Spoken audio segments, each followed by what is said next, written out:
lorsque, vous savez, c'est le cantique, même chose le frère, Elohim, El Shaddai, Adonai, la paix, le nom de Dieu qui est cité, Elohim, le pluriel, dans le mot hébraïque, au commencement, il est marqué aussi, Dieu créa les cieux et la terre, texte littéral dit au commencement Elohim, les dieux, le Père, le Fils, le Saint-Esprit, créa les cieux et la terre. L'unité parfaite. C'est dans l'unité qu'on peut construire. Lorsque nous sommes unis ensemble, lorsqu'il n'y a pas de division, lorsqu'il n'y a pas de parti pris,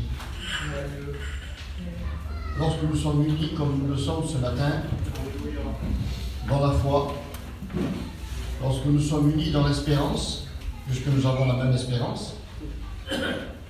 Les racines de la foi, c'est l'assurance, la confiance, l'espérance. C'est ce qui nous unit ensemble. Et lorsque nous sommes unis ensemble, et c'est Amos qui dira cela, deux hommes marchent-ils ensemble sans être concertés? Est-il possible de s'allier, de marcher avec quelqu'un sans avoir les mêmes pensées, les mêmes buts, les mêmes directions, les mêmes désirs? Excusez-moi, je ne veux pas beaucoup de respect, mais lorsqu'on forme un couple, l'homme et la femme, on n'aime pas forcément les mêmes choses. On n'aime pas manger forcément les mêmes choses. Mais on a un but, c'est de construire une vie et une famille ensemble. On peut avoir des avis différents. Pourquoi la vie de l'un serait plus mauvais que l'autre? Mais ce qui est important, c'est l'unité, c'est l'accord que nous avons pour pouvoir construire quelque chose. Et lorsque nous sommes unis, nous pouvons construire. La désunion, la division ne peut apporter la bénédiction. C'est lorsque nous sommes avec nos différences, nous ne sommes pas tous les mêmes ici. Et même tous les Espagnols ne sont pas les mêmes, tous les voyageurs ne sont pas les mêmes. Vous avez tous des besoins différents, vous avez tous des pensées différentes. On a tous des pensées différentes. On a tous une vision des choses peut-être différente. Mais ça ne nous empêche pas de nous retrouver tous ensemble, avec nos différences, avec nos qualités, nos capacités, nos défauts, nos manquements. Ça ne nous empêche pas de nous retrouver ensemble. Amen. Ce n'est pas important de savoir si vous marchez à deux sur le même chemin, si l'autre porte des brodequins et l'autre il porte des baskets. Le principal, c'est d'être sur le même chemin. Amen. Ne demandez jamais aux gens d'être comme vous, de vivre comme vous. Vous savez, il y a des gens dans la vie spirituelle, ils vont placer un niveau spirituel. Ils vont mettre une barre de la spiritualité, ils vont l'accrocher là, et eux, ils savent qu'ils peuvent l'atteindre facilement. Et ils demandent à tout le monde, pour être dans la norme de ce qu'eux considèrent être un véritable chrétien ou un homme ou une femme spirituelle, ils considèrent que pour l'être vraiment, il faut l'atteindre aussi là-bas. Mais il y en a qui ne sont pas assez grands pour l'atteindre. Alors il y en a qui souffrent toute leur vie, qui sautent toute leur vie, et qui au bout d'un moment se découragent. Parce qu'ils ne peuvent pas l'atteindre là-bas. Parce qu'on a voulu placer à un niveau quelque chose que Dieu n'a pas placé. Dieu n'a pas placé le niveau de spiritualité. Et à partir du moment que l'on ne peut plus l'atteindre, alors on a peut-être tendance à dire ben écoute, j'en ai marre, alors il y a deux solutions. Soit qu'on triche, et on dit je vais passer en dessous. Pour ressembler aux autres, bien sûr. Voilà, soit qu'on est honnête, et qu'on dit je ne peux pas l'atteindre, alors je préfère m'arrêter là. Parce que je ne l'atteindrai jamais. Et voyez-vous, on a cette réflexion dans notre peuple. On ramène toujours les événements de notre vie, ce que l'on vit, ce que l'on passe, on le ramène toujours à une réflexion. Parce qu'on est des hommes et des femmes très intelligents chez nous. On a des réflexions très affûtées, très pointues. Et on veut toujours tout expliquer. On veut toujours tout comprendre. On veut toujours tout savoir. Mais vous savez que la vie chrétienne n'est pas basée sur la connaissance ni sur le savoir. Elle est basée sur la foi. Amen. C'est une démonstration des choses que l'on espère, que l'on ne connaît pas, on ne sait pas. Mais tu l'as dit, Seigneur, alors je crois. Je ne sais pas l'expliquer. Je ne sais pas pourquoi. Vous pouvez expliquer une nouvelle naissance. Un homme, il rentre, c'est un buveur, c'est un bagarreur, c'est tout ce que vous voudrez. Il rentre là, il vient là, et 2 minutes après, tu ne le reconnais plus, monsieur là. Qu'est-ce qui s'est passé? Comment ça s'est fait? Comment t'as fait, Seigneur? Et moi, je ne sais pas. Je sais qu'il est nouveau, je sais que sa vie a changé. Comment Dieu a fait, je ne sais pas. C'est Dieu qui l'a fait. Vous voulez expliquer les mystères de Dieu? Amen. Ben, dis bravo, essayez toujours. Vous voulez expliquer la science de Dieu? Vous voulez dire à Dieu comment il est capable de faire? Je vous l'ai dit l'autre soir, la Bible dit la folie de Dieu. Celle qui dépasse la compréhension et la sagesse des hommes. De quelle manière Dieu emploie les choses et fait les choses des manières, mais jamais on l'aurait fait comme ça, nous. Oui, mais nous, on est des hommes, mais Dieu est Dieu. Vous savez, lorsque on prie, on demande des choses au Seigneur. Le frère a fait allusion à la prière, le premier message. Il le dit à un moment donné, vous lirez ça dans l'épître de Jacques, il dit, vous demandez, mais vous demandez mal.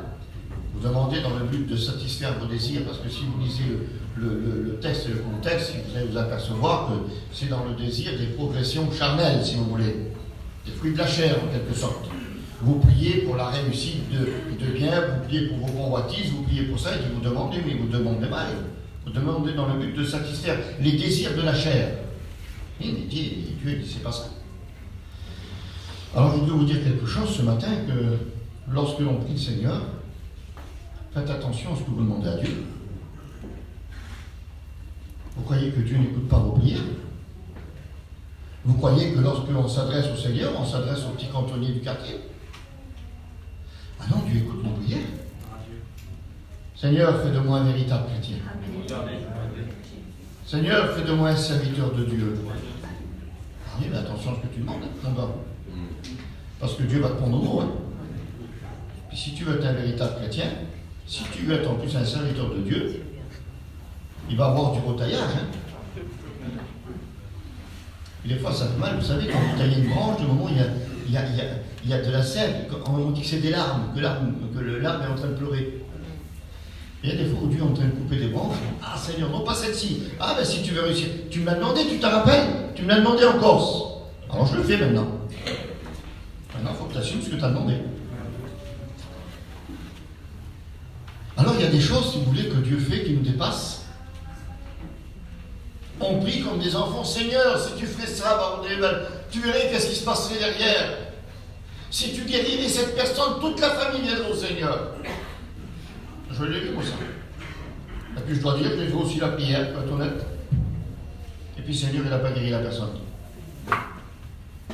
Et puis il n'a pas guéri la personne, et puis toute la famille est venue au Seigneur quand même. On est comme des enfants qui demandent des choses, des fois au Seigneur, et que Dieu ne peut pas nous donner, parce qu'ils vont nous faire du mal. Mais Seigneur, nous, on croit que c'est bien. C'est bien, Seigneur, ce qu'on te demande. Nous, il faut qu'on comprenne que nous, on est sur la terre, on est là, ici, là. Et notre vue, moi, ma vue, déjà, je ne vois pas trop bien, mais elle ne dépasse pas les bâtiments, les arbres, là. Je ne sais pas ce qu'il y a derrière la montagne, mais bon. Je ne sais pas ce qu'il y a derrière. Mais Dieu est en haut, là. Et Dieu voit partout. Il voit partout, il voit de tous les temps. Un jour, je dis souvent, c'est ce témoignage, c'est mon petit qui avait, je ne sais pas, peut-être une dizaine d'années, il voulait me carabine à plomb. Carabine. Et puis, il m'a rongé tellement, mais moi j'avais peur, parce que je ne veux pas donner une carabine au petit. Puis un jour, je me trouvais dans un armurier, une petite carabine, j'ai acheté. Tu tireras juste dans les boîtes. On était sur Limoges à l'époque. Il dit, si tu tireras dans les boîtes, les cartons, quand je serai là. Ben, le petit, bon, allez, je mettais dans un coin, il tirait quelques petits plombs et machin. Et puis après, il voulait prendre la carabine tout seul pour aller chasser. Avec ses petits copains qui étaient là. Moi, je ne voulais pas qu'il prenne la carabine. Mais lui, il voulait me faire plaisir, il voulait peut-être tuer un moineau, je ne sais pas, un lapin, je ne sais pas ce qu'il voulait faire. Moi, il y avait des petits lapins, il pensait qu'il allait tuer des petites bêtes, qu'il allait me faire plaisir. Puis moi, je disais non, il a pleuré, parce que je lui ai dit non. Parce que moi, je savais le danger qu'il y avait. Je savais ce qu'il risquait. Pourtant, sa prière, c'était considère comme une prière, c'est une demande, c'est une prière aussi. C'était pas de faire le mal, c'était de faire le bien. Oui, mais moi je savais que sa prière, je ne pouvais pas l'exaucer. Parce que je savais le danger qu'il y avait derrière. Mais n'oubliez pas qu'avec le Seigneur, c'est comme ça. Et des fois que nous, il y a des prières que Dieu refuse d'entendre. Parce que s'il dit, tu ne sais pas ce que tu demandes. Si je te le donnerais, ce serait peut-être encore plus grave pour toi. Vous savez, lorsqu'on parle de la foi d'Abraham, il y a eu des hommes de foi. Pour moi, l'apôtre Pierre était un homme de foi extraordinaire. Je considère la foi de Pierre, il va dire, t'es fou, Johnny, mais aussi grande que la foi d'Abraham. Vous avez essayé de marcher sur l'eau, vous? Essayez, vous avez la merde. Et pourtant, l'apôtre Pierre est descendu de là-bas.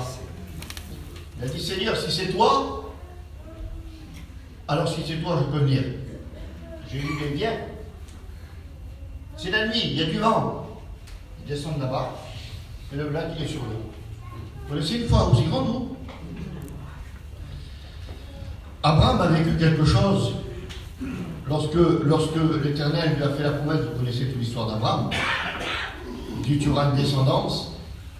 Cette descendance-là te donnera une multitude de descendants. Et puis le jeune homme arrive vers 16, 17 ans, 18 ans, je ne sais pas exactement. Un jeune garçon. Et un jour, le Seigneur frappe à sa porte et dit, Abraham, oui Seigneur. Le garçon que je t'ai donné il y a quelque temps en arrière. Oui Seigneur. Vous savez, c'est simple les textes de la Bible. Hein. On les cite et puis c'est tellement banal. L'histoire d'Abraham est tellement banale. Abraham, lève-toi ce matin. Appelle ton petit là qui est là-bas. Oui Seigneur. Tu vas lui mettre un fardeau de bois sur le dos et tu vas l'amener sur la montagne en haut là-bas. Tu vois la petite montagne là-bas? Oui Seigneur, tu vas l'emmener là-bas. Et une fois qu'il sera là-bas, tu sais ce que tu vas faire? Tu vas faire un monceau de pierre. Tu vas mettre le fardeau de bois. C'est simple, hein? Tu vas prendre ton petit, tu vas l'allonger dessus, tu vas l'attacher. Tu vas prendre ton grand couteau, tu vas. Et après, tu vas lui couper la gorge. Et tu vas le laisser saigner sur le bois. Et une fois que tu auras fait ça, tu mettras le feu au fardeau de bois et tu le brûleras sur l'autel. C'est rien. Facile à faire. Puis Abraham, il dit, oui Seigneur, je vais le faire. Et puis Abraham, il prend son fils, il monte sur la montagne, vous connaissez l'histoire. Il le met sur le fardeau de bois. Il l'attache. Et il prend le couteau. Il l'approche de la gorge. Il est prêt à lui couper la gorge. Dieu dit non, arrête. Il enlève la main. Vous savez pourquoi Abraham a fait ça? Vous savez pourquoi Abraham a été jusqu'au bout? Parce qu'il avait reçu un mot de Dieu. Et ce mot qui lui avait été dit, il lui avait dit, c'est par ton fils Isaac que tu auras une descendance. Amen. Alors Abraham s'est dit dans son cœur, Seigneur, tu m'as dit que c'était par lui. Alors je l'attache, je le coupe la gorge, je le brûle, mais je sais que tu vas le ressusciter. Parce que tu as dit que c'était par lui. Et ça, c'est la foi d'Abraham. Il ne comprenait pas pourquoi Dieu lui demandait ça. Il aurait pu expliquer, il aurait pu demander une explication. Il aurait pu parler avec lui. Pourquoi Seigneur tu fais ça? Qu'est-ce que tu me demandes? Non, non, non, Seigneur, tu me l'as dit, alors je le crois. C'est la fondation de la foi. Alors je voudrais vous dire, frères et sœurs, il faudrait peut-être aujourd'hui que cette foi se renouvelle dans notre cœur. Et arrêter d'essayer de tout comprendre, de tout vouloir expliquer. Vous savez, quand on essaie d'expliquer, moi, il y a des fois, il y a des choses, ça m'arrive qu'on me demande des choses, comme à chaque serviteur de Dieu. Alors on croit, parce que je suis monsieur un tel, que la science de tous les mystères. Je ne suis pas la science de tous les mystères. Il y a des choses que je sais pas dans la Bible. Ça vous choque, vous? Ben, si je savais tout, je ne m'appellerais pas Johnny, moi je m'appellerais Dieu. Et un jour, des frères, ils sont venus vers moi et disent, tiens, on va le conseiller, il va nous dire, lui, parce qu'il doit savoir. Ils sont venus avec leurs questions. Alors, frère, c'est quoi la réponse? Ben, je ne sais pas. Tu sais pas, toi? Ben non, je ne sais pas. Ils ont des questions, à des moments, on ne sait même pas où c'est qu'ils vont les chercher. Je ne sais même pas si le Seigneur pourrait y répondre. Ils sont à peine convertis, ils veulent savoir tous les mystères d'Apocalypse. commence à savoir comment il faut marcher avec Dieu. Alors il y a des choses qu'on ne sait pas. C'est dans les mains de Dieu. Et c'est l'île du Deutéronome qui rappelle ça. Il dit les choses cachées appartiennent à Dieu. Alors laissez au Seigneur. Alors dans notre réaction, si vous voulez, nous, les bons voyageurs que nous sommes, on essaie de tout expliquer. On ramène tout de cause à effet. C'est-à-dire qu'en quelque sorte, si tu es comme ça, c'est à cause de ça. Si tu es malade, ben c'est parce que tu n'as pas été à la réunion. Si tu vis dans la misère, ben c'est parce que tu n'es pas un assez bon chrétien. Parce que tu ne pries pas 3 fois par jour. Tu as une épreuve dans ta vie, c'est normal. Tu n'as pas jeûné, ça fait 20 ans. Alors c'est normal. Vous croyez que... Je vous pose une question. Est-ce que vous donnez à manger à vos enfants ou parce qu'ils sont vaillants ou parce que vous les aimez? Vous avez dans les foyers des fois des enfants qui se lèvent le matin à 7h, ils sont mortifiés. Il y a d'autres qui se lèvent à 11h, là ils vous font les misères. Et quand la maman elle met la table, elle met les plats pour tout ça. Et quand c'est le moment de servir, elle dit pas toi t'es gentil, je t'en donne plein, toi t'es méchant, je t'en donne un petit peu. Elle donne la même part à tous ses enfants. Vous croyez que Dieu agit différemment? Est-ce que vous croyez que c'est à cause de votre bonté que Dieu nous donne? Est-ce que vous croyez parce qu'on est plus gentils les uns que les autres, qu'on en a plus les uns que les autres? Non, pas du tout. Vous avez peut-être oublié que Dieu est notre Père. Amen. Et la Bible nous rappelle que nous avons un seul Père. C'est le même. Alors voyez-vous, si Dieu devrait nous donner selon nos œuvres, selon nos actes de bienfaisance, si Dieu devrait maintenant nous condamner à cause de nos erreurs, je ne sais pas s'il y aurait beaucoup de monde en Corse aujourd'hui. Alors il y a un jour un homme qui m'a cité un verset. Je ne veux pas vous citer, mais je vais peut-être le faire. Tant pis, on prend un peu de temps, c'est pas bien grave. Et on verra celui-ci tout à l'heure, je vous le dirai. Après. Il m'a cité un verset d'amis. Il m'a dit, oui Johnny, mais t'as vu ce verset de la parole là? Qu'est-ce qu'il dit? Alors que je le retrouve. Ah voilà, ça va peut-être par là. Voilà. Vous connaissez ce passage de la Bible où il est dit, quand j'ai eu faim, tu m'as donné à manger. J'ai eu soif, tu m'as donné à boire. Vous connaissez ce verset, hein? J'étais dévêtu, t'es venu me visiter en prison, t'es venu me visiter quand j'étais malade. Et alors il faut quand même faire des choses pour le Seigneur. C'est vrai que l'humanitaire, on en a fait, hein? C'est Jacques qui dit, montre-moi ta foi, je te montrerai mes œuvres. Si quelqu'un a faim, que tu lui dis, c'est bien mon frère, je prie pour toi, va en paix, c'est mieux que tu lui donnes un billet de 10 euros, il va s'acheter du pain. Et tu pries pour lui après. Hein? Il ne faut pas se débarrasser comme ça avec la prière. On se débarrasse juste avec la prière. C'est vrai que les œuvres existent. Mais là, les œuvres ne sont pas pour être sauvés. C'est les œuvres qu'on fait parce qu'on est sauvé. Et ça, c'est différent, ça. Alors je lui dis, mon petit frère, tu as du mal à lire le verset. Et je vous le lis vite fait, vous allez le comprendre. Lorsque le Fils de l'homme viendra dans sa gloire avec tous ses anges, il s'assiera sur le trône de sa gloire et toutes les nations seront assemblées devant lui. Il séparera les uns d'avec les autres. Les bergers séparera les brebis d'avec les boucs. Et il mettra les brebis à sa droite et les boucs à sa gauche. Et le roi, alors le roi dira à ceux qui sont à sa droite, venez vous qui êtes bénis de mon Père, prenez possession du royaume qui a été préparé dès la fondation du monde, car j'ai eu faim et vous m'avez donné à manger. J'ai eu soif, et etc. Vous connaissez le verset. Et écoutez, dans la continuité, il dit en vérité, toutes les fois que vous avez fait ces choses-là, à l'un des plus petits de mes frères, c'est à moi que vous l'avez fait. Ça vous choque pas, ça? Pas quelque chose qui vous choque dans le verset? Quand même. On ne peut pas attribuer ça à l'Église. Si on attribue ça à l'Église, alors on détruit tout le sacrifice de Jésus. Sur quoi est basé le mot qu'il va dire « Rentre et viens prendre possession du royaume » Sur quoi il est basé? Ben, sur les œuvres qui ont été faites ici, là.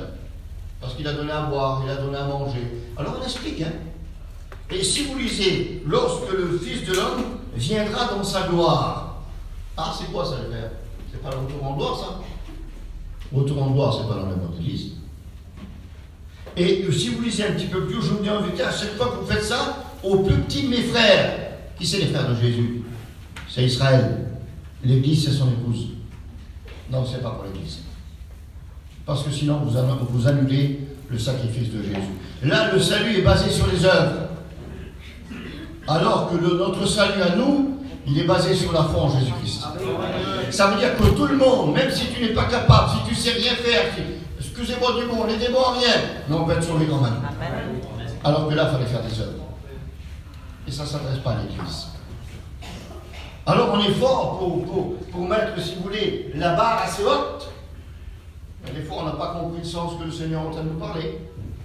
Alors on veut expliquer. On veut tellement expliquer. Et voyez-vous, ce qui m'a choqué terriblement un jour, c'est un homme qui avait perdu sa fille. Serviteur de Dieu, vaillant serviteur de Dieu depuis des années. Il a perdu une de ses filles qui avait une vingtaine d'années. Elle était en espoir en plus. Et puis c'était le moment du veillage. Et puis un homme est venu à côté de lui, pensant avoir une révélation de Dieu, je ne sais pas moi. Peut-être, je ne sais pas. Moi, je dis plutôt qu'il devait avoir fumé un joint, monsieur. C'est moi, hein. Ah oui. Je ne sais pas ce que je sais, je n'en ai jamais fumé, moi. Mais d'après qu'on voit des petits lapins roses, je sais pas moi. Il est venu à côté du frère qui était dans une souffrance terrible. Il a dit, mon frère, est-ce qu'il n'y aurait pas un péché des fois dans ta vie? Vous comprenez? Il pensait avoir un mot de sagesse. Il aurait mieux fait de se taire. Vous comprenez que si vous ramenez la maladie de vos enfants à vos fautes, comprenez la souffrance que ça va produire. Et ça ne correspond pas avec l'esprit de l'Évangile. Pas du tout. Parce que la Bible déclare, ce n'est pas parce que les parents ont mangé du raisin vert que les enfants ont les dents gâtées. Alors voyez-vous, la vie elle est ce qu'elle est. Le baptême, ce n'est pas un vaccin contre les problèmes. Le cantique a été chanté, j'ai perdu quelques batailles, vous l'avez entendu, hein? Je ne sais pas si vous avez toujours tout gagné, ou tant mieux pour vous. Mais des fois, on n'a pas tout gagné. Mais la victoire, c'est au bout là-bas. C'est celui qui persévère jusqu'au bout. Et l'apôtre Paul le dit, j'ai combattu le bon combat de la foi. Désormais, la couronne de vie m'est réservée. J'ai combattu. Ah, ça veut dire quoi? Ben, ça veut dire qu'il y a un combat. Vous n'avez jamais eu de combat dans votre vie chrétienne? Vous ne combattez pas pour être chrétien. C'est un beau tapis rose. Il y a des fois, on a des problèmes parce qu'on est chrétien. Et si on ne serait pas chrétien, ben on les règle en 2 minutes, les affaires. Je voulais vous parler ce matin de la chair et de l'esprit, puis après j'ai dit, bon, voilà. Mais en réalité, si vous voulez, on a un combat tous les jours. Tous les jours, lorsqu'on devient chrétien, on rentre dans le combat. Et notre chair, bien souvent, veut nous attirer loin, si vous voulez. Mais on est obligé de combattre pour rester dans les voies de Dieu.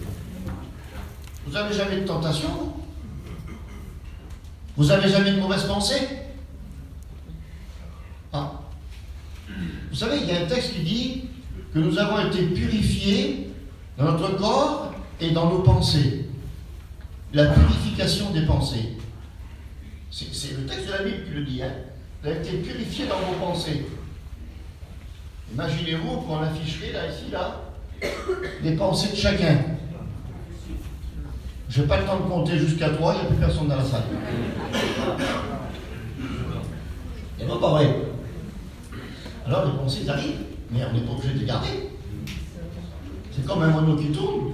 Il peut tourner, mais on n'est pas obligé de lui laisser faire un nid. On peut les repousser. Hein. On est toujours attiré parce qu'on aime. Pas vrai? Alors, dans ce passage de l'Écriture, Je vais revenir à mon message. Je voudrais vous parler dans les quelques minutes qui me restent. Je vais essayer de faire vite. Voilà, il est 11h30. Je ne vais même pas rentrer dans mon message. Écoutez ce mot de la parole. Il y avait un homme du pays de Dieu, un homme qui s'appelait Job. Et cet homme était intègre et droit, et il craignait Dieu et se détournait du mal. Un homme intègre et juste. À tel point que Dieu même, lui-même, rend témoignage de cet homme. Et Dieu lui-même dit, est-ce que tu as vu mon serviteur Job? Quel homme intègre et quel homme juste. Alors il méritait la vie la plus heureuse du monde. Ben, il a une des vies les plus malheureuses, le pauvre homme. Il a souffert du martyre. Pourtant, c'était un mauvais chrétien, Job. Mais si on part sur le raisonnement que l'on a aujourd'hui, ben tu serais meilleur, mon frère. Tu n'aurais pas toutes les misères de ta vie que tu as. Tu comprends bien. Regarde les autres qui réussissent, ils sont bien. Mais c'est des bons chrétiens. Voilà ce que tu as fait, toi. Et si Dieu le disait à chacun de nous ce matin, si Dieu disait, tiens-toi là, qu'est-ce que tu as fait cette semaine? Alors maintenant, je vais te rendre à la mesure de ce que tu as fait. Excusez-moi, je vous respecte à tous là. Mais je ne vois pas d'auréole sur la tête de personne ici. Je vois que les hommes et les femmes ont été sauvés par la grâce de Jésus. Et ce livre des Éphésiens qui rappelle cela, il dit, c'est par grâce que vous êtes sauvés par le moyen de la foi, à seule fin que personne ne se glorifie. Alors là, ça ramène tout le monde au même niveau, hein. Ça remet tout le monde au même rang, hein. Il y en a qui peuvent prier pendant 1 heure, pendant 2 heures. Il y en a qui peuvent prier 5 minutes. Mais pourtant, le ciel est ouvert de la même manière. Amen. Il y en a qui sont capables de faire plein de choses pour le Seigneur. Et que Dieu vous bénisse. Vous êtes capable de prier des heures pour vos frères, pour vos sœurs, faites-le. Ce n'est pas un problème pour vous, faites-le. Mais ne jugez pas ceux qui ne peuvent pas faire. Encouragez, c'est bien. Encouragez-les. Tenez-les avec vous, c'est bien. Vous savez, ça m'a toujours choqué. Un jour, je parlais avec le frère Jimmy, puis on rigolait, il rigolait avec moi. Johnny, je ne sais pas, devant le Seigneur, il dit, un miracle, les gens sont spirituels et puis ils deviennent fous. Il y en a qui se croient tellement spirituels qu'alors ça devient, je ne sais pas, de parlo, c'est des super, je ne sais pas. On ne peut plus les atteindre bientôt. Vous savez que c'est très dangereux. Hein? Vous allez dire, oui, c'est dangereux d'être spirituel. Ah non, si tu es réellement spirituel, c'est pas dangereux. Mais c'est quand tu commences à divaguer un peu, tu sais, quand tu vois les autres plus petits que toi. Vous savez ce qu'a dit Jean le Baptiste sur Jésus? Il a dit, je ne suis même pas digne de prendre la courroie de ses sandales. À l'époque, c'était terrible, parce que lorsque vous entriez dans une maison, la première chose qu'on faisait, c'était laver les pieds de la personne, c'était un signe important. Il dit, moi, je ne suis même pas digne de toucher ses sandales. Et puis Jésus répond. Il dit, jamais un homme né d'une femme n'a été plus grand que Jean-Baptiste. Et pourtant, Jésus aussi était né d'une femme. Voyez-vous, ils s'élèvent mutuellement. N'abaissez pas vos frères. Vous abaissez pas les uns les autres. N'oubliez jamais que celui qui est dans votre frère, qui est en face de vous, est plus grand que vous. Parce que c'est un chrétien. Amen. Et que Dieu, Jésus, le Saint-Esprit habite dans son cœur.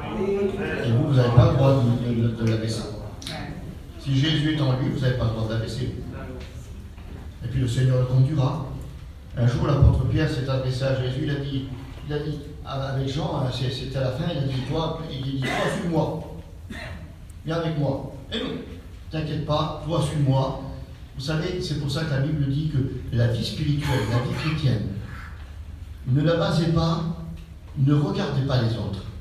Je vous donne un conseil. Ne regardez pas la vie des autres. N'essayez pas d'imiter les autres. Alors vous avez des modèles, l'apôtre Paul a été un modèle dans la Bible, bien sûr. Mais n'essayez pas de faire la vie de l'autre. Vivez votre propre vie personnelle avec le Seigneur. Et vous vivrez heureux. Parce que l'autre, des fois, l'autre est capable de faire des choses que vous ne serez pas capable de faire et vous allez vous ronger pour y arriver et vous allez vous décourager. Alors vivez votre vie heureuse avec Dieu. Contentez-vous de ce que vous êtes. Louez Dieu. Vous savez ce qui fait le bonheur d'une personne, sa vie. Je le dis souvent. Vous savez ce que c'est que d'être heureux, que de vivre dans la paix, dans le bonheur? C'est de se contenter de ce que l'on a. Amen. Lorsqu'on se contente de ce que l'on a, on est heureux. Amen. On se lève le matin, Seigneur, je trouve mon bordel. Je suis content, tout le monde est là, tu fais le petit café, les petits sont là, tout le monde. Tu as ton petit camping, ton camion, ton terrain, ta maison, peu importe, ta cabane en bois. Mais tu es content. Amen. Et là, tu vis heureux. Amen. Malheureusement, il y a qui se lève le matin, Seigneur. Je n'ai pas assez gagné encore. Le camping, il y a une bande en rond, je ne sais pas, il y a des bombes de partout maintenant. Les noms des campings, moi, ne me demandez pas, je me perds dedans. L'autre nouveau camion, il a un anti-brouillard, il a un machin. Il se ronge la vie, Seigneur, il se ronge la vie. Fais-le si tu peux le faire. Si tu as les moyens, tu es tranquille, tu peux aller te l'acheter, ça ne te gêne pas. Fais-le. Mais ne te range pas la vie pour le faire. Après, on est dans la misère. Et la misère, tu t'as cherché. Tu t'as mis 60 de crédit, je vais à l'arrière. Il faut le payer après. Et après, on peut plus suivre le Seigneur. Puis y arriver parce qu'il faut aller chiner le matin. Il y a un jour, un homme, je parlais, il m'a dit, mon frère, tu sais, il faut bien dire un petit mensonge de temps en temps parce qu'on ne peut pas y arriver. Un jour. Comprenez ce que je veux dire ce matin? Alors, si Dieu devrait nous rendre selon ce que nous sommes, on aurait beaucoup de soucis à se faire. Je vous lis un passage de la Bible. Et puis, je vais essayer de mettre quand je vais m'arrêter parce que je ne pourrais pas vous donner le message. Mais ce n'est pas grave. Pas très grave. Je vais pas mettre cette verset. Il est moins 20, donnez-moi 10 minutes de plus, ça fait rien. Et puis on s'arrête. C'est le roi David qui va dire ça. On a entendu parler plusieurs fois du roi David ici. Et c'est vrai, c'est difficile de l'écarter de l'écriture. Hein. Il est aussi il a une place prépondérante dans l'écriture. C'est un monsieur qui a marqué son temps. Et puis à un moment donné, vous savez, le livre des psaumes, c'était comme des. Les psaumes, c'était des cantiques, c'était des chants. Hein. On chantait l'un à l'autre, on parlait avec un chant, vous voulez, hein. Et puis ça a été transcrit dans la parole du Seigneur. Et David est en train de faire quelque chose. Il est en train pratiquement de témoigner au départ. Vous allez comprendre. Il est en train de témoigner en quelque sorte ce que Dieu est capable de faire. Et puis après, vous allez voir de quelle manière il va parler pour le chrétien. Que le malheureux écoute et se réjouisse. Alors il donne une sorte de témoignage, il dit que le malheureux, que celui qui est malheureux, alors malheureux ça ne veut pas dire être pauvre. Malheureux ça ne veut pas dire être un clochard. Vous pouvez avoir toutes les richesses du monde et avoir une vie malheureuse. Ça existe. Il y a des gens qui sont malheureux. Mais expliquez-moi, bon, je ne sais pas après. Mais vous avez des artistes qui ont toute la notoriété, qui ont les milliards qu'ils veulent, ils font tout ce qu'ils veulent sur la terre, et d'un seul coup ils se suicident. Il est heureux le monsieur là. Ben, vous comprenez bien qu'il y a quelque chose qui ne va pas quand même. Donc il dit que les malheureux se réjouissent, parce qu'en quelque sorte, il a une bonne nouvelle à leur annoncer. J'ai cherché l'Éternel, et il m'a répondu. Il lui dit que tous les malheureux écoutent. Moi, David, moi j'ai cherché l'Éternel, et à moi il m'a répondu. Ça veut dire que toi tu peux le faire aussi. Il a en quelque sorte donné, dans le premier chapitre, c'est le chapitre 34 des psaumes, il est en train de donner, si vous voulez, au départ, une sorte d'évangélisation. Et il dit en plus, il m'a délivré de toutes mes frayeurs. Comment David? Tu avais des frayeurs aussi? Ah oui, il en a eu David. On le verra tout à l'heure. Et il dit, quand on tourne les regards vers lui, on est rayonnant de joie. Il est en train de témoigner en quelque sorte. Il dit, toi mon ami, moi j'ai cherché l'Éternel et il m'a répondu. Et quand on tourne les regards vers lui, eh ben on est rayonnant de joie. Ah, c'est vrai, David, oui, c'est comme ça qu'il est le Seigneur. Il dit, quand un malheureux crie, l'Éternel l'entend, et il le sort de toutes ses détresses. Ça veut dire pour toi qui ne connais pas Dieu, ben, tu as une espérance. Si tu cries, il peut enlever la détresse qui est dans ton cœur. Combien d'hommes et de femmes vivent dans la détresse dans le monde où nous sommes? Vous savez que c'est terrible, la détresse. C'est des appels au secours qui ne sont pas entendus. Des cris qui ne sont pas entendus. Et les gens aujourd'hui vivent dans la détresse. Beaucoup. Écoutez ce qu'il dit. Quand le malheureux crie le soir de toutes ses détresses. Et il dit, ça va jusqu'à dire cela, il dit, l'ange de l'Éternel campe autour de ceux qui le craignent. Et les arrache du danger. Amen. Tant pis, on prend un peu de temps, tant pis, excusez-moi si vous voulez. Amen. Amen. Ça fait 30 ans que je travaillais en Moldavie roumaine, dans le pays d'Est. Et un jour, on a reçu une invitation pour aller aux États-Unis pour ramasser des fonds pour construire l'église. Donc, on est partis quelques frères ensemble. Je passe vite fait. On arrive à New York, on a fait notre mission, on est parti à Los Angeles, on a resté, ça fait une quinzaine de jours qu'on a navigué entre les pays. La mission est finie, on est rentré en France. On devait reprendre l'avion de Los Angeles pour partir à New York, on avait encore quelque chose à faire. Et puis, dans l'avion, on est monté. Je ne veux pas vous faire peur si vous pris l'avion. C'est plutôt un soulagement. Et puis quand je suis monté dans l'avion, j'étais fatigué, moi je suis un dormeur. Et je dors 12 heures par jour. Dès que je me suis mis dans l'avion, j'étais au milieu là. Là, il y avait la fenêtre, le petit garçon qui était là. Et d'un seul coup, on a décollé, on est parti, allez, on a volé pendant, enfin, il a volé pendant une demi-heure. Et d'un seul coup, moi, je m'endors. Et le Seigneur me parle. Pourtant, je n'ai jamais écouté les voix de ma vie.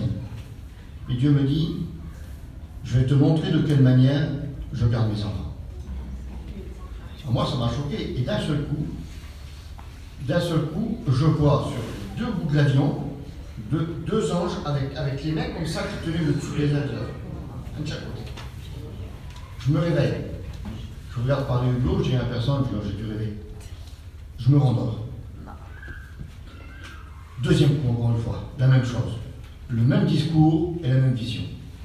Je sors du fauteuil, je regarde. Alors je sais que je ne voulais plus me réveiller, je dis, qu'est-ce qui se passe? Et l'avion est volé. Ça faisait une demi-heure, 3 quarts d'heure, il est parti. Et puis pour la 3e fois, je m'endors et je revois encore le même, et dit, je te montre de quelle manière je garde mes serviteurs. Amen. Et d'un seul coup, j'ouvre les yeux. Et une explosion. Mais je ne vous dis pas l'explosion. Le réacteur du côté gauche, il avait explosé. Il y avait des flammes sur la carène qui giclaient du parcours. Et comme il y avait 2 moteurs sur l'avion, le gardien était obligé de couper le 2e moteur parce qu'il allait exploser aussi. Et voilà qu'un seul coup, dans l'avion, je ne vous dis pas, les gardiens, la panique. Alors il y avait un garçon avec nous qui parlait espagnol. Et puis on avait des badges ici, comme quoi on était des pasteurs. Tous les gardiens venaient sur nous. Alors, ils avaient peur, ils tremblaient, l'avion en feu. Alors, d'un seul coup, les gardiens sont venus, ils ont fait mettre tout le monde en position, sous le secours. Et puis tout le monde s'est tu. Et j'ai dit au frère qui était avec moi, j'ai dit, n'ayez pas peur. Il y avait un garçon avec moi, lui, je crois qu'il allait faire un coma.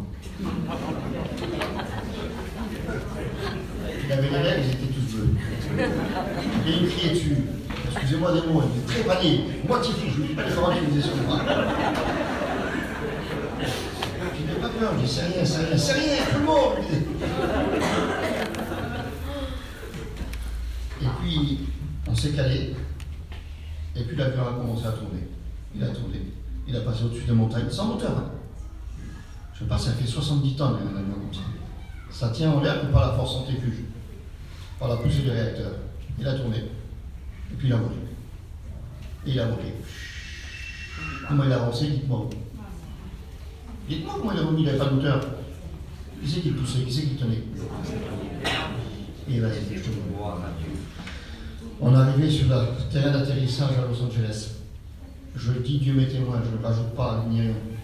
Il y avait les camions de pompiers qui étaient en ligne sur la piste. Il y avait la télévision CNN qui était là. Ils attendaient la catastrophe. Et l'avion est arrivé, il a descendu, j'ai pris des centaines de fois l'avion. Je n'ai jamais vu de ma vie un avion se poser avec une telle douceur qui s'est posée sur la table. On n'a même pas senti le goût sur la piste. L'ange de l'Éternel campe autour de soi. Alléluia. David est en train de témoigner de ça. Il est en train de rappeler ça. Il leur dit, tu sais, si tu marches avec Dieu, Dieu te gardera. Amen. Amen. Et puis il continue. C'est vrai, c'est vrai. Je vais pas plus loin, mais je vous dis maintenant, pour conclure ce message, écoutez dans la suite du chapitre, qu'est-ce qu'il va dire. Il dit cela. Il dit, n'oubliez jamais, les yeux de l'Éternel sont sur les justes. Amen. Gloire à Dieu. Qui c'est les justes? Dites-moi. C'est vous et moi ce matin. C'est ceux qui ont été justifiés par la mort et la résurrection. Amen. Si vous voulez apparaître devant Dieu tel que vous êtes, vous allez trouver un feu dévorant. Parce que vos péchés n'auraient pas été pardonnés. Et lorsque Dieu nous regarde, il nous regarde au travers du filtre que s'appelle Jésus. Amen. Et il voit des hommes et des femmes justes aux yeux de Dieu. Alors, son regard sont sur les justes. D'ailleurs, regardez, Jonas avait fait une bêtise, hein? Il avait désobéi à Dieu. Vous connaissez l'histoire de Jonas? Vous savez ce qui lui est arrivé? Il a été jeté par-dessus le bateau, un poisson est venu, il a pris l'eau au fin fond des mers, aux racines des montagnes, dit le texte. C'est pas les plus bas, hein? Et pourtant, dans cet endroit-là, Dieu a entendu la repentance de Jonas. Et il l'a fait remonter à la surface. Vous savez pourquoi? Il dit parce que ses oreilles sont attentives au cri du juste. Ses oreilles sont attentives au cri. À quel moment on crie? On crie des fois qu'on a peur. On crie quand on est effrayé. On crie quand on est surpris par des choses. Vous n'avez jamais eu peur dans votre vie, vous n'avez jamais été effrayé par des choses. Pourtant, vous êtes des chrétiens. Alors, vous ne devriez pas alors. Si vous êtes de bons chrétiens, vous ne devriez jamais avoir peur. Et pourtant, il y a des fois où on a peur. Demandez à Maël dans le bateau. Il est traumatisé encore. Des fois, on crie. Et quand il crie, ça s'entend, lui. Il y a de la résonance. On crie des fois parce qu'on crie de douleur, parce qu'on souffre. Eh bien, ça arrive qu'un chrétien souffre. Et c'est pas pour ça qu'on est des mauvais chrétiens. Je vous le dis devant Dieu. Enlevez ça de vos cœurs, de vos pensées. Ne laissez pas le diable vous dire t'es un mauvais chrétien parce que tu passes par une misère, parce que tu pleures, parce que tu cries, parce que tu as peur. Ça, c'est humain, ça. Et écoutez ce qu'il dit. Il parle de manière extraordinaire. Quand le juste crie, l'Éternel l'entend. Il n'empêche pas de crier. Il aurait pu peut-être effacer le moment dans lequel il se trouve, qui a posé ses cris. Mais non, il laisse faire. Il dit, mais quand le juste crie, alors moi, l'Éternel, je l'entends. Et vous savez, ce mot entendre, excusez-moi, je ne veux pas vous faire du grec ni du latin, je ne sais pas si c'est pour ça. Il y a une expression dans l'Écriture. Lorsque vous avez la transfiguration sur le mont Tabor, il y a là la voix de Dieu qui se fait entendre et il dit « Voici mon fils bien-aimé, écoutez-le ». Alors nous, c'est traduit comme ça en français dans la Bible, parce qu'on est des Français, hein. Mais dans le texte hébraïque, c'est marqué, c'est le mot « Shema ». Et vous le retrouvez dans l'Ancien Testament, « Shema Israël ». Et ce mot qui est employé ici, ça veut dire « C'est mon fils bien-aimé, écoutez-le », non pas simplement pour entendre, mais pour obéir à tout ce qu'il vous dira. C'est l'expression du grec. Et il dit maintenant, l'oreille de quand un malheureux crie, il est dit,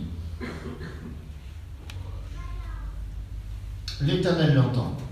Ça veut dire qu'il ne l'entend pas pour dire oui, j'ai entendu, c'est bien, c'est bien. Non, il l'entend pour le secourir. Amen. C'est ça l'expression du texte. Alors écoutez, je finis avec ces deux versets, puis je m'arrête là.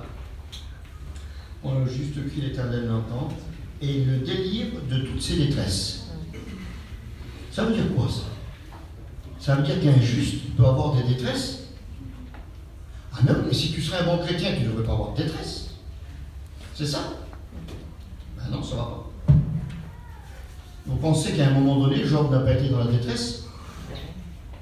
Et si vous lisez l'histoire de Joseph, il faudrait peut-être un peu plus de temps, l'histoire de Joseph, eh bien, elle démolirait toute cette théorie, si vous voulez. Parce que Joseph était un homme intègre et juste. Et il a fait des choses tout au long de sa vie, si vous voulez, qui a été une bénédiction. Mais c'est une histoire qui est très riche en rebondissements. Alors écoutez bien, l'Éternel est près de ceux qui ont le cœur brisé. Ça n'arrive pas qu'un chrétien ait le cœur brisé. Ça ne vous est jamais arrivé d'avoir le cœur brisé par un événement, par une douleur, par quelque chose qui se passe? Mon cœur est brisé, Seigneur. Mais pourquoi? Parce que tu n'es pas un chrétien? Ben si, je suis un chrétien, Seigneur, moi. Je sers le Seigneur. Mais pourtant, mon cœur est brisé. Ben il le dit. Et il sauve ceux qui ont l'esprit dans l'abattement. Il parle des chrétiens, hein. Il parle des justes, hein. Ceux qui ont été justifiés par le Seigneur. Ça veut dire que ça peut arriver, frères et sœurs. Et c'est pas parce que ça arrive que tu es un chrétien de seconde zone. Ça n'existe pas dans la maison de Dieu. Il y a des enfants de Dieu qui sont tous au même rang. Ne l'oubliez jamais ça. Je finis avec ces mots. Il dit, le malheur atteint souvent le juste. C'est un malheur. Mais il dit pourtant le malheur atteint souvent le juste. Des fois on a été atteint par le malheur. Et il dit c'est injuste. Vous ne pouvez pas dire que c'est intendu, vous. Le texte dit le malheur atteint souvent le juste. Ça veut dire que c'est le chrétien, ça veut dire que c'est l'enfant de Dieu. Ça veut dire que c'est celui qui vit avec Dieu. C'est celui qui a une place dans la gloire, c'est le juste. Ben il dit le malheur, il l'atteint lui souvent aussi. Mais écoutez la suite du verset. Mais l'Éternel le délivre toujours. Amen. Alléluia. Il est atteint, mais l'Éternel le délivre. Amen. C'est quelque chose d'extraordinaire. Je m'arrête sur ce verset-là. Mais il dit, le malheur tue le méchant. Ah, parce qu'il n'a pas de secours, lui. Mais lorsque le malheur atteint souvent le juste, l'Éternel le délivre. Amen. Quelle que soit la situation que tu vis, mon frère, ma soeur, ne laisse pas le diable t'accabler. C'est pas parce que tu es dans une épreuve, c'est pas parce que tu es dans un malheur que tu n'es pas un bon chrétien. C'est pas parce qu'il y a un malade chez toi que tu es un pécheur, pas du tout. Pas du tout. Parce que si Dieu devrait réagir comme ça, je vous promets devant Dieu qu'on ne serait pas dans un bel état, vous et moi, ce matin. Mais tu agis bien différemment. N'oubliez pas que Dieu est amour. Amen. Et que Dieu aime ses enfants. Merci, Jésus. Il a dit, venez à moi tel que vous êtes. Ça veut dire qu'on a des différences. Ça veut dire que ton problème ne sera peut-être jamais le mien. Tu n'auras peut-être jamais mes problèmes, toi. C'est différent. Mais Dieu, Jésus, est le spécialiste des cas les plus désespérés. Il est capable de régler toutes les situations. Amen. Tu ne sais pas faire, tu ne sais pas comment faire. Comment, Seigneur, comment il faut faire, comment il faut agir? Alors Seigneur, je me confie en toi. Comme un enfant qui a peur et qui saute dans les bras de son Père et qui reçoit la protection qu'il a besoin. Amen. Et bien ce matin, c'est ce que nous avons besoin. La protection de notre Père. Amen. Vous le voulez ce matin? Demandons à mon Père de prier le Seigneur.